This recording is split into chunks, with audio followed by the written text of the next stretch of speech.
My name is Brandon and welcome to or welcome back to my YouTube channel. If you like what you see in here, you're more than welcome to hit the subscribe button so you stay notified every time I upload a new video. Okay, let's get straight on with today's video. Hello and welcome back to Is That More Brandon? So in this episode I will be reviewing the third episode of The Apprentice. So far we have lost 3 people. I will remind you, we have lost Emma, we have lost Shannon, and we have lost Kevin? I think his name's Kevin. Wait, let me just double check that. It's Kevin. Yeah, I had to just double check that because, knowing me, I call people the wrong names, so I just need to make sure I don't do that. So, in this episode, obviously, we had 15 contestants left, or candidates, and Rochelle answered the phone, and they had 30 minutes to get ready, because for the next challenge, they were going to go to Regent Street Cinema. So, I think some of the candidates at this point realised that they were going to be making some sort of film, or animation, or something creative, and they kind of all started working out who they thought would be right for the challenge. So initially, Tim and Karen and the contestants all ended up in some sort of theatre with a virtual Lord Sugar who presented a cartoon. So he basically had like a voiceover explaining what the challenge was going to be, and there were shows and people from shows including EastEnders, Strictly Come Dancing, and basically in the video he said that it's been 100 years of the BBC, and that for this challenge they were going to be creating a preschool cartoon with an original story which was to be aimed at 2 to 4 year olds. So straight away we had the boys team and the girls team, exactly the same teams as before, but Karen announced that some of them were going to be moving. So the girls from the girls team that we were going to be moving to the boys team were Danny, Shazia and Marnie, and the boys that were going to be moving to the girls team were Gregory, Reese and Joe. So at this point, both of the teams have different people in the teams, so this is where it got confusing for me as a watcher, because I was like, oh my goodness, who's the project manager? Oh my goodness, is this sub-team leader on this team or that team? But luckily enough for me, this is where they started doing their team names. So for the boys team, which was Sahil, Bradley, Mark and Avi, with Danny, Shazia and Marnie, they decided to call themselves Infinity, which I think is a team name from one of the previous episodes. I feel like I've heard that name at least 3 times in the last few years. And then for the girls team, which was Rochelle, Victoria, Megan and Denisha, with Simba, Gregory, Reese and Joe, they decided to call themselves, well, Rochelle suggested Expelka, or Expelsia, kind of like a magical term, I guess. And then Joe said that they could potentially go for something like Apex, and yeah, they decided to go for Apex. So in terms of the project managers, so for Team Infinity, Sahil said that he is actually a martial arts creator. So he's, well, not a martial arts creator, but he works for a company where he does martial arts and works with kids pretty much every day, and has done for the last at least 5 years. Avi also said that his dad has worked for a children's nursery and he part-time worked there for at least 3 or 4 years, so he has been working with children on a day-to-day basis. So I think they were kind of competing against each other, and I think in the end Bradley said, right, let's just vote. Avi became the project manager. And then for the other team, Reese kind of explained that this is kind of his industry, because he, I think, is in the creative world as well. So although he may not have kids, or he may or may not have kids, I'm not too sure, but this was more of a creative role for him. Rochelle actually said that she does have kids herself, but wasn't too sure. Well, she said that even though she wasn't able to be the project manager, she thought that for this particular task, she kind of had the right credentials or the right experience to be the project manager. But yeah, like I said, in the end it was Reese. So for the boys team, so we're going to just call the boys team Infinity now. Danny had an idea of a worried giraffe going to school, worried about being different. Marnie came up with an idea about the camel having a hump, meeting people on the way, and in the end they all voted for the giraffe idea. I think what Danny said was, from what Marnie had explained about her story with kind of, yeah, the camel getting the hump and then kind of meeting people and things going right, it almost just felt like if you're grumpy, you'll get people to do what you want for them just because you're not in a good mood or something like that, she said. And she said, yeah, that's not really the best way to show to children about how to grow up. It's kind of, yeah, if they cry and if they moan, they'll get what they want. You want to show something inclusive. And I think that's what both teams decided to go for. So yeah, Danny automatically therefore became the sub-team leader. So she, along with Bradley and Mark, had to come up with an idea for the storyline and obviously then create the actual animation. Shazia was obviously with the rest of them on the character creating team, so I believe in the end it was, I can't even remember what all the names were, but I think it was Shazia, Marnie and Suhail. And I think, yeah, Shazia said that she felt like, from coming from like an Indian background, they felt like they should have like an inclusive character. So they decided to go for a name of a character that was kind of more cultured rather than just like Tom or something, for example. And Marnie actually decided that she would take on the designing, because she had a vision, or she had an idea, and she just kind of went along with it. Avi saying that he wanted to just kind of sit back and let her get on with it, but obviously he was the project manager, so that could have backfired onto him. And then in terms of the bow tie colour, I think Avi said that he wanted a pink bow tie because it was a girl giraffe that they had. But again, Shazia and I think a couple of the others were like, well, hold up, hang on, why does it have to be pink? Girls don't just like pink, that's quite stereotypical. You could have had like a neutral colour or like a rainbow colour, or if you want inclusivity, have like, just make up your own colour rather than just pink or purple or stereotypical girl colours. And then for the other team, Rochelle said that they should have maybe like a dark family, or a disabled user, and definitely to have at least 2 characters. Reese was obviously part of the story team, and Denisha was the sub-team leader for the character creating team with Simba, Meg and Victoria. So when it came to the character creations, I think there was a little bit of a disagreement, not throughout the whole of the task, I think just because of the names of the characters. So like I said in my first review of The Apprentice, I did feel like Denisha was quite quiet, but obviously her being the sub-team leader for this particular task, I expected her to speak up, and speak up she definitely did. So I think at first she wanted the characters' names to be Femi and Faye. I'm not sure if it was a Faye with an E or just F-A-Y. But I think this is when Victoria stepped in and said, actually, can we change the name of Faye to something like Fifi? It doesn't have to be Fifi, but just something that's a little bit more not standard name, so then it actually shows that we're inclusive rather than just, yeah, like I said, just a normal name that doesn't really have any criteria or any like oomph or whatever. And then they actually realised that toward the end of their character creating session, they didn't actually create shoes or legs or hands for the characters as well. So yeah, a bit of a rookie error there, but they did obviously call their other half of the team, who they explained that to, and obviously the other half of the team had their own idea that they had created, and they just wanted to make sure that it would work without the hands on the characters. So we'll stay with that team for now. So this is the Apex team. Obviously that storyline that Reese and Rochelle basically had with each other was that the characters were going to obviously, one was going to obviously have a seen disability, the other one was going to have maybe like a dark skin or a lesbian or a gay person or something like that, and they were going to basically be getting on really, really well together. And I think the aim of the thing was they had the disabled lady sitting next to the slide. He obviously slid down the slide to be like, look, I can obviously understand that you're not able to use a slide, but it's fine because we can now have fun together by doing something else.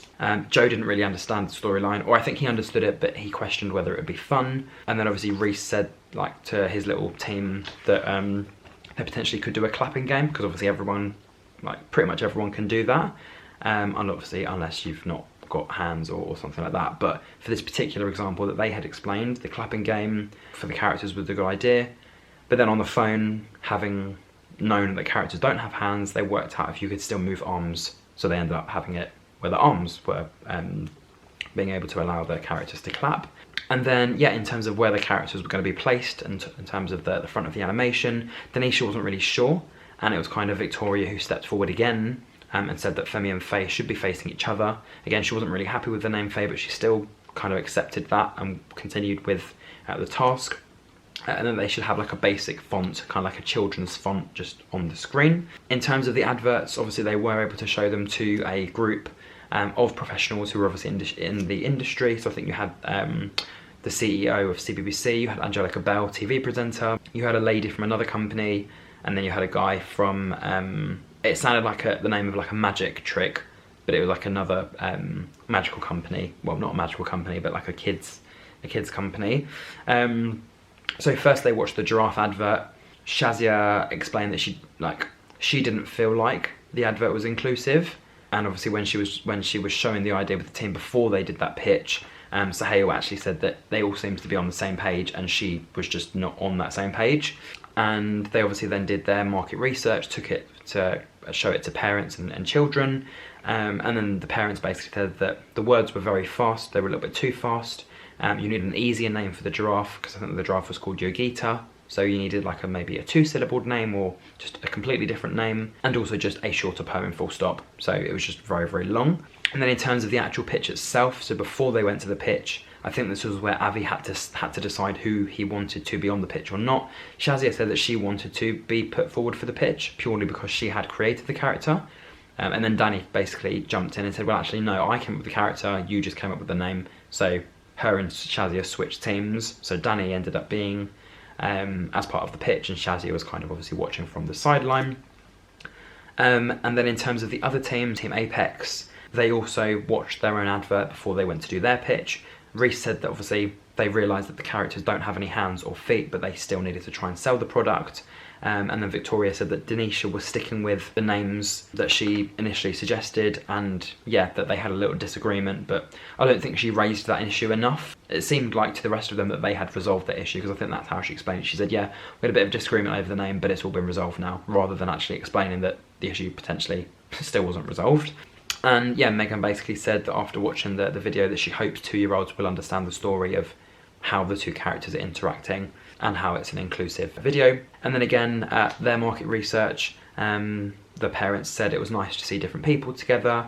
One of the mums said that actually it seemed quite patronising, that because the girl in the wheelchair wasn't able to use the slide, he was coming down to her to kind of do her a favour and play a game with her off of the slide. And also one of the mums admitted that it seemed a bit weird that neither of them had any shoes. Again, with Victoria, she said that the moral of the story from the market research wasn't as strong as they intended it to be. And again, it was Simba and Gregory that was switched. So Gregory became just part of like the watching crew, like the audience, and Simba was actually brought in to do the market research part of the pitch. So in terms of the actual pitch itself, so again, Team Infinity, so project manager Avi, they went in first. I think Avi basically introduced what the project was and was actually going to start talking about something different. Marnie quickly jumped in and said, Avi, play the video, like you don't want to leave them in suspense. So they played the video, and then at the end of the video, obviously Sahel said that they all seemed to have decades in the industry and they wanted to obviously impress them and things like that. But obviously realising what he said, he's basically called them all old by saying you've all got years in the industry. He meant collectively. I think that's what he meant, but I think just someone like him, he does need to think about what he says before he says it. Because I think he did that in the first task as well, where he just said about the tour that they went on. He was just like, yeah, just read the sign. It was like, no, just think if you can help them first. If you can't, get someone else to help them, but you don't want to have like a bad impression or for you to be seen as if you're like weak. So at the moment for him, or for me, he seems a little bit weak and he just seems to kind of be there hovering. But again, the same can kind of be said for Shazia as well, who kind of put the name of the character, but also didn't really have much other input other than just, here we go, here's a name, that's inclusive, that's my job done. But then also she was pulled out of the speech. So she did try and speak up, she did try and put in her say as to why she should be involved in the speech, but Avi kind of wasn't really having that. And then, yeah, in terms of the rest of the pitch, Danny basically said that she felt like the weakest part was obviously the name of the character.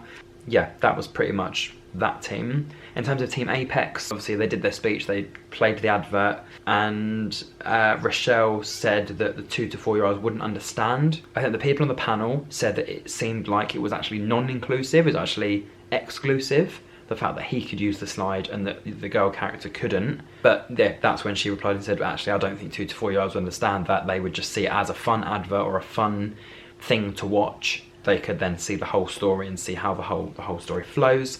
Again, one of the people on the panel said that the inclusion of diversity message seemed to have been missing, and also with no hands and feet, it actually looks like the characters are slapping each other. So not the best way of showing a kid's story to kids, because it then incites violence potentially, even though that's not how that's supposed to come across. So yeah, when it came to the boardroom, we found out obviously that the 2 different teams had completely different videos, completely different characters, a similar kind of topic by having a character or characters that were inclusive, or how to include the characters to come together. For Team Infinity, Danny said that she felt like the weakest part of the challenge was actually the name of the character itself. Avi kind of said that he used money to his advantage because the design part was her main skill.